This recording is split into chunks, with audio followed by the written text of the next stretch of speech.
Qu'est-ce qu'une réaction sélective?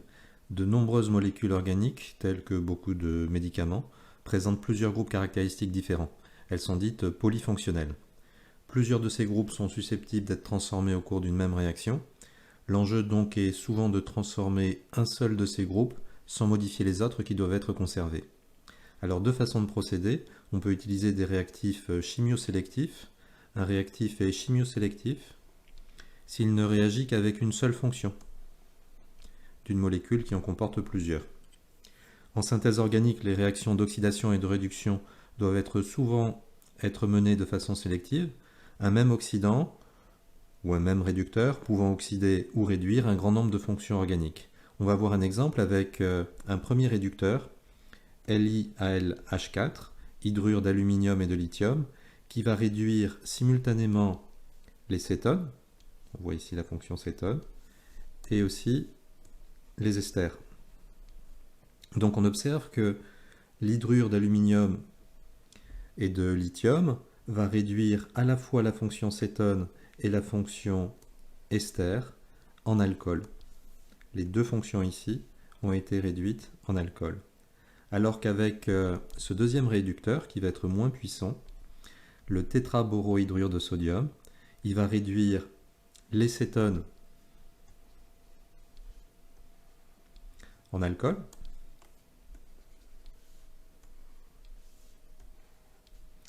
mais la fonction ester, elle, qui est présente donc ici à nouveau dans la molécule, elle va rester inchangée, elle ne va pas être réduite.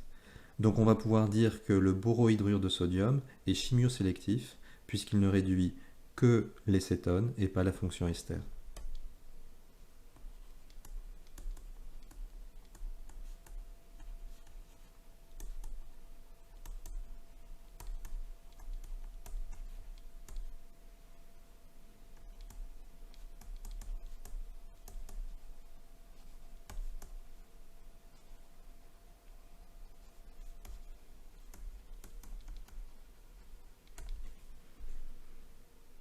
Il n'existe pas toujours un réactif chimiosélectif qui va permettre de transformer sélectivement une des fonctions de la molécule étudiée sans affecter les autres.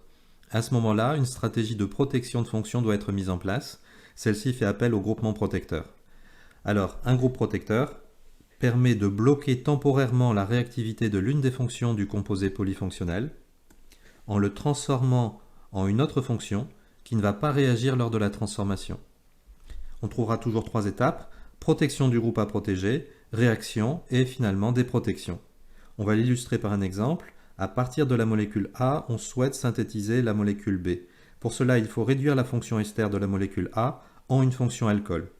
Alors on retrouve la fonction cétone dans la molécule A ainsi que dans la molécule cible, et il va falloir donc réduire la fonction ester qui est présente ici en une fonction alcool. Il est donc nécessaire de protéger temporairement la fonction cétone à l'aide d'un groupe qui s'appelle le groupe acétal, non réactif vis-à-vis de LiAlH4.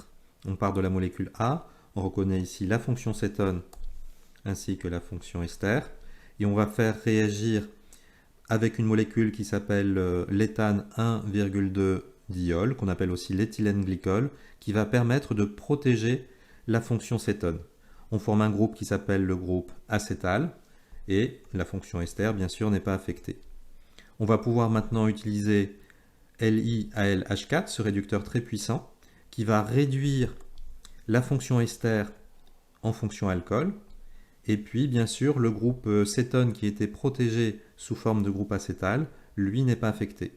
Et la dernière étape, on va déprotéger ici donc la fonction cétone pour la restituer.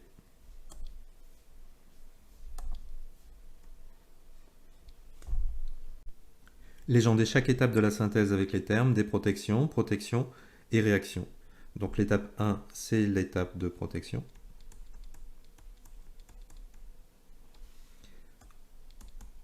Ici, on fait la réaction avec le réducteur LiAlH4, et puis la dernière étape, déprotection de la fonction cétone ici. L'utilisation d'un groupe protecteur nécessite au moins 2 étapes supplémentaires, l'étape de protection et l'étape de déprotection.